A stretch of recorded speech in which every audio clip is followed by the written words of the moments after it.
So folks, morning. What I'm going to do is try and do a test for painting, videoing.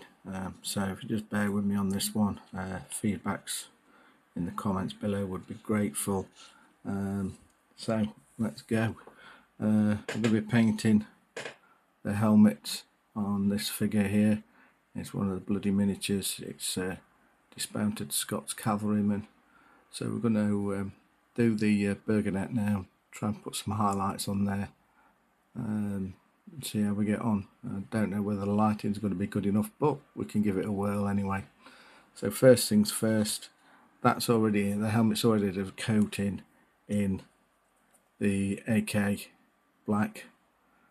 Very nice flat matte, but now what I'm going to do is first highlight on there. Hopefully it'll work all right. So we'll go a bit of black, good old coat to arms, field grey. See how we get on with that. Could do with a dark grey really, but I don't think I've got one.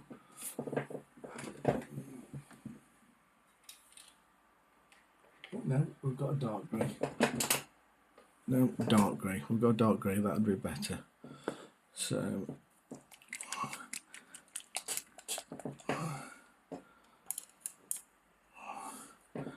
bit of a half naft paintbrush.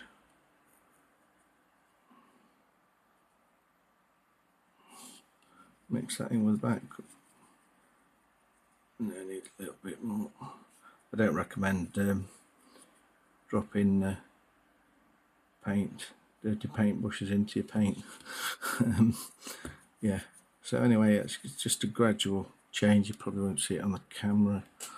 I'm sorry if the camera shakes and what have you while we're painting. It's mounted on something that's on the table. The table's not got 4 legs, it's 2. It's one of the tables that go up and down with electric buttons, which is quite handy in some respects. But when it comes to stability for cameras, it's pretty pants.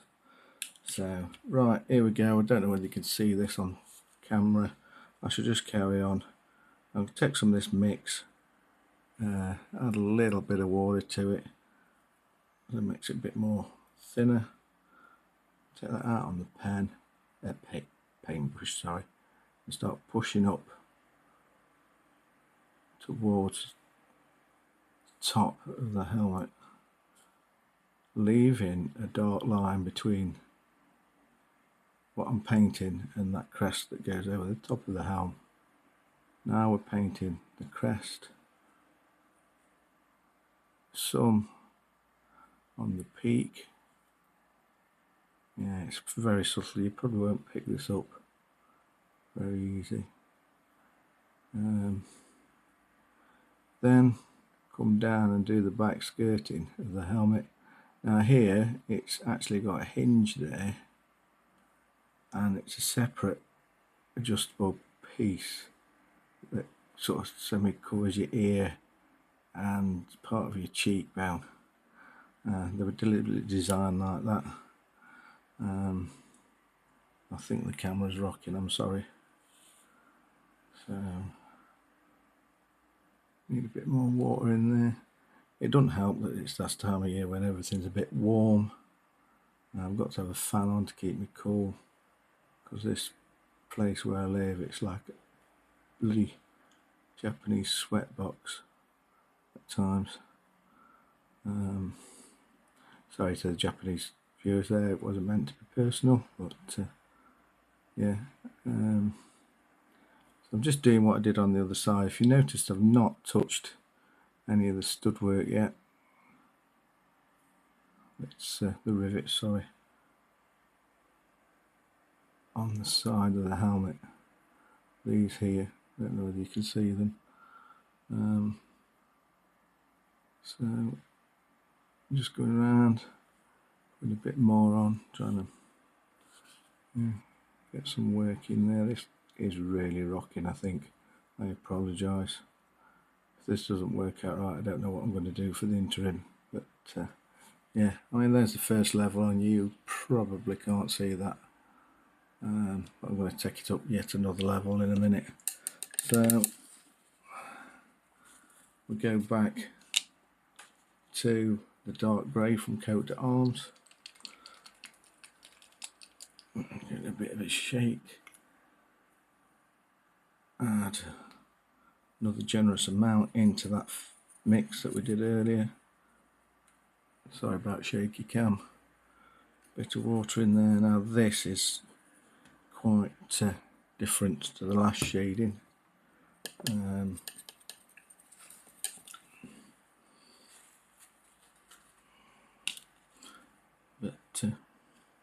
Yeah, so basically this is a little bit watered down. Let's just test it. Yeah, that's a completely different shade to the last one. What I'm going to do is just add a little bit more water into that, so it's a bit thinner, so I can glaze it or blend it better. Yeah, I can see the difference on this. You probably can't on camera, I don't know. So yeah, just doing the sides of the helmets like we did before. Hinges just sort of along the edge this time of the cheek pieces, skirting on the back where the neck is, not like down that bit and across. Try not to push it too far to what I would call the basin of the helmet, which is around here.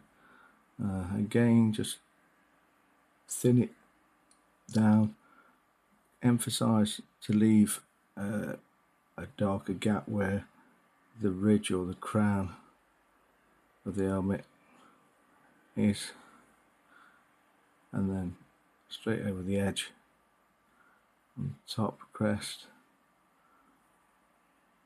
Right now there, I'm going to try and put a little bit of a line in there and then just skirt the edge. Then the hinge again, bottom piece and the edges there. Just going to touch a bit more of that mix on there. So again, don't think you'll tell, but you can sort of see it on there. I can see it through the camera. There's a bit of shading. So what we're going to do is give that a bit more of a punch again into that mixture. This is a long and intensive way. You don't have to do it this way, but it's the way I prefer to do it. Take some more of that dark grey again. Another brush load of it into that mixture that we've just done. And change again.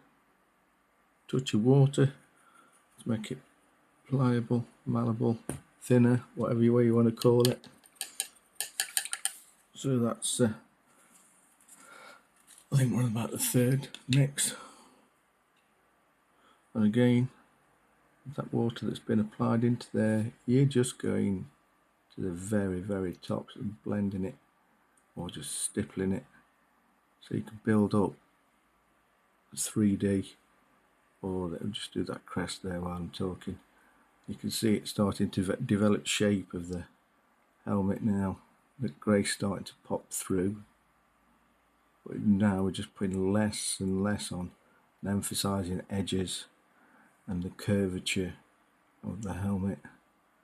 So here we go on this side again. Just make sure it's still, thin-ish. So when you're putting this on, it gradually blends with a nice wet.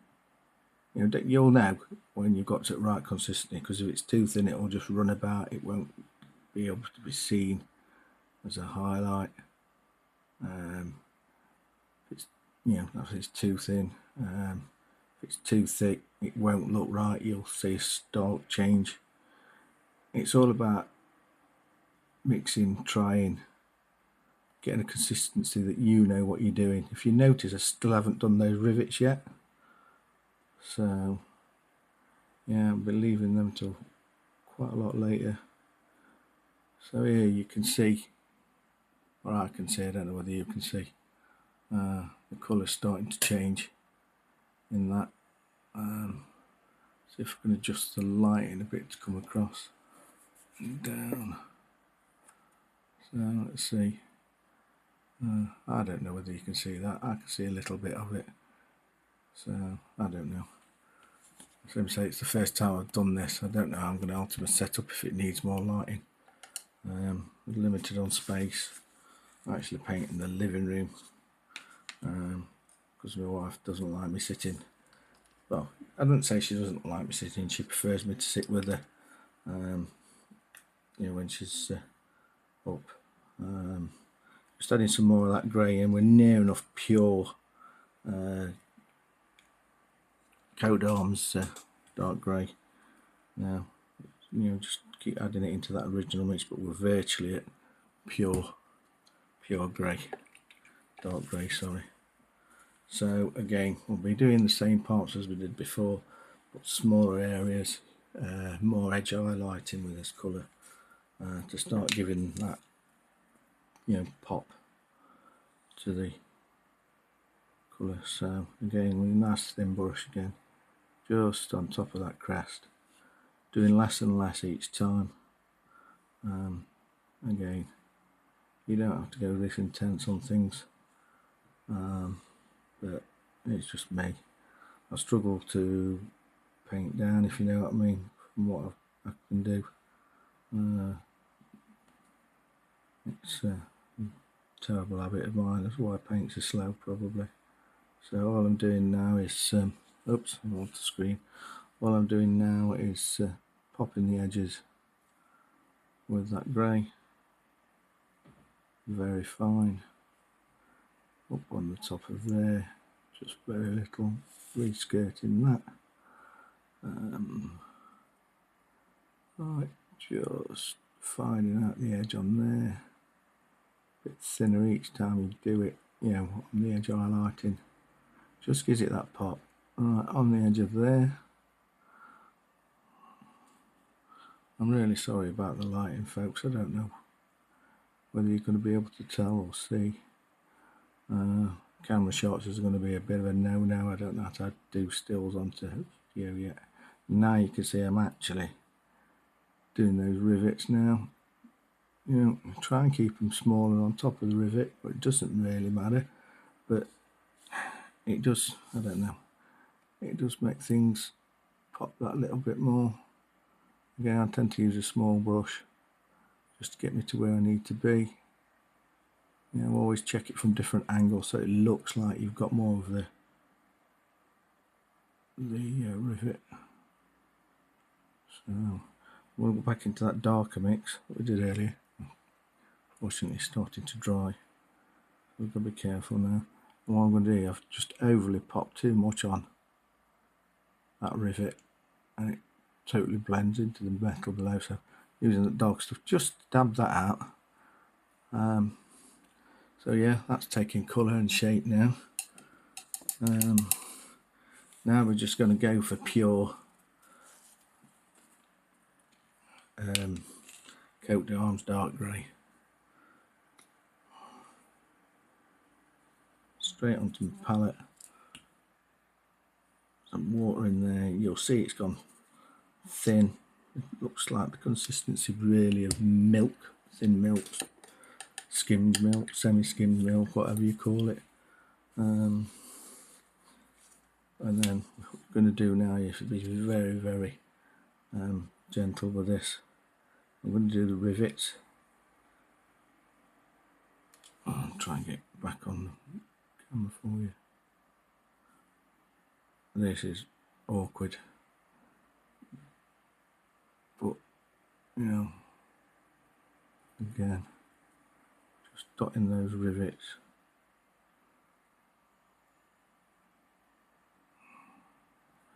Very little on top of that crest, just the very bit of it top.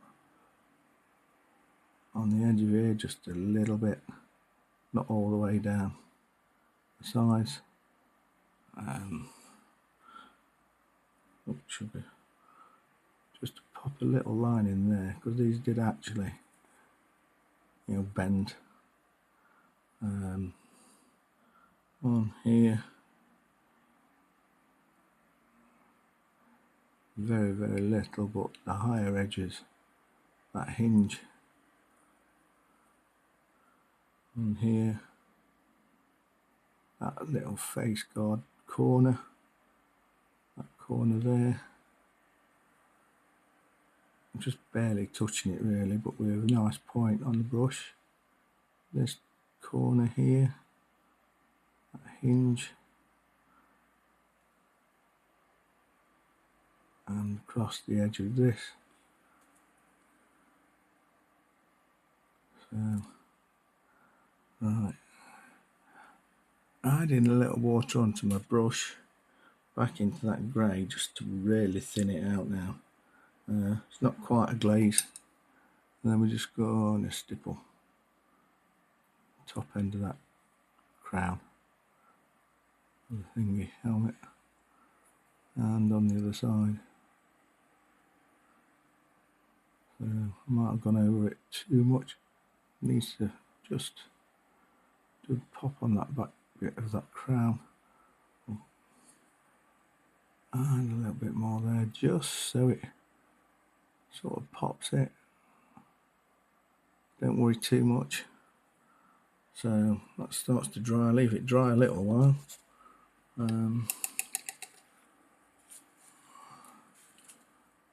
don't know whether you can see, folks. Yeah, I can see the grey there. It looks pretty awful on the camera at the moment,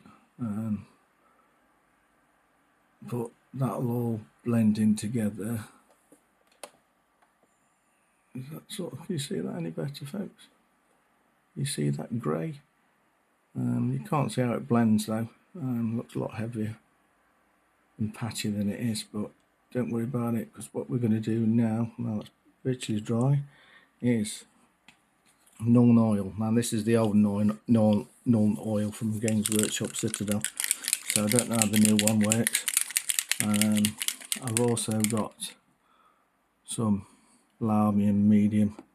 So what we're going to do is one drop the old Nuln oil and some of the Larmium medium. We're going to possibly go for 2 drops at the side, and you'll see that's starting to bleed into that Larmium medium already. Right, mix it up so that makes that Nuln oil a lot thinner, very clear glaze. Don't worry about going over old paint on your tile, it will lift, but for a spent length of time we're doing, yeah, don't worry about it. So you'll be able to go to places where it's not lifted on the brush, on the flat palette. Should have really used a new palette really. Just load up, I'm using a Artis Opus Zero brush here. It's not got its point anymore, but it's ideal for doing pinpoint stuff. What I'm going to do is just wash over the top all that painted helmet, being careful that you don't get the wash or heavily load your brush too much so the wash doesn't run all over the face. There's probably a quicker way of doing this armour, to be fair, than the way I've done it. I do go a bit OTT at times. If you know any better way of doing it, do leave any comments below. So that's just a matter of waiting. That's starting to dry already, because it's had the Larmium medium in it. But you know, you can actually see now how it blends it slightly. It's took the edge out of that grey. You can see there, top of the arm, you can see some of the lines on there. You can see it through the camera. So if you know, you can see it through that. It's a lot better defined in the naked eye. Unfortunately, the cameras only catch what the camera thinks you need to see. It's not designed to get you perfect what you see with your eyes. But yeah, so that's that done. On the table, it just makes it stand out a bit. It's ideal for blackened armour. But yeah, I still have a play around with different greys to mix in with black as well. But yeah, So that's the helmet done. The face, you know, takes a while to do. I use 4 different colours on that. Again, it looks a lot lighter on here and the hands than it does. The definition that you can see with your eyesight, not with the camera, is completely different. The knuckles pop on all 3 parts of, you know, 2 parts of your fingertips, and the knuckles itself. I've got a few lines in there to emphasise grip. Same on there. The face is built up from dark to highlight. Again, I can see lines along his jawbone, on his cheekbone and what have you, but it's not picking it up really. It just looks a lot whiter on the camera screen, but it's not. Now the musket stock is done in brown with 3 lots of colouring. You can see sort of some of it. Metal works, just the good old GW bolt gun metal, washed over with Knoll. Excuse me. Every time I film in the morning, it's really 8 hours at morning, I'm starved for sleep. Same say, it's the good old GW bolt gun metal gone over with Knoll oil, then re-highlighted again with bolt gun metal. The butt plate and some of the other drapings on there I've done in brass, just plain Vallejo brass. But yeah, so that's where we are with this figure here. This will probably be the last video, I think, for a number of days, due to the fact I'm going to have a busy weekend. I've got things planned. If this has come out alright, please leave a message below. Let me know whether it's worth still doing these. I'd like to. So I'm say, you pick some of the colours up. We don't pick some of the intermediate colours up. It's just sort of like the dark and the highlight. But yeah, if you do a lot of painting, you'll probably understand. Even if you're new to painting, just give it a whirl. Like I say, I learned a lot by just watching. In the previous videos, I said just by, you know, watching Dave Andrews. When I used to go around and see him, he'd be sat painting and I'd just sit and watch. Like he said to me, it's hard to teach anybody to paint. All you can do is be shown, and you just got to go away and try and try and try. It can be frustrating. I still get frustrated now. But yeah, just have a go at it. If it's gone on too thick or it's too stark a colour, you know, don't worry about it. Carry on with your highlights and then just give it a wash of Knoll oil. Just make sure you haven't got too much on your brush when you come to doing the Knoll oil. Let it dry. And then if you still think it's too harsh between it, just another thin wash, thin down, Knoll oil. Don't use water, use the lamium medium, and over the top again, and you'll start to see maybe 2 coats just balances it out a bit. I mean, this here now, you can see this from a distance on the table, and you can see it's got highlights, and it's enough to be able to see it. I mean, I'm looking at it from about 12-inch away. When that's on a table over, you know, 3 foot away or 2 foot away or however far you stood, you can see the difference. It's just enough to give it that, oh well, it's been blackened and it's got a highlight on it, you know. It's come out alright as far as I'm concerned. Maybe a bit lighter than what it needs to be. So, and while the Knoll oil's still wet, I've got a little bit of water from the brush. Drop that into where the Knoll oil was. I mean, that's starting to dry, but I was just going to give it another pop over. Just to take, because it's looking at it in naked eye, it looks a little bit too light a grey. So we're just going to pop over the top. Again, you'll find that the Knoll oil will settle towards any creases or, you know, depth to the figure. I'm saying now just leave it. That's actually took, looking at it from here, it's actually took some of that harshness of the grey out. It's too stark. So I'm a bit more happy with that. So as you can see, just always use thin down, you know, especially with aluminium medium. It takes the colour, makes it thinner, but you don't lose the natural drying of the washers. Same say, I haven't got any of the new ones yet. I've heard they've changed the formula. But yeah, we'll just keep doing the way I do it at the moment until I have to come across one of the new batches. Probably end up something effing and blinding if it don't work out the way I want it to work. You know what I mean? So, but yeah, thanks very much, folks, for watching. As usual, please like, subscribe, share, help me grow this channel, and I'll catch you all next time. Take care.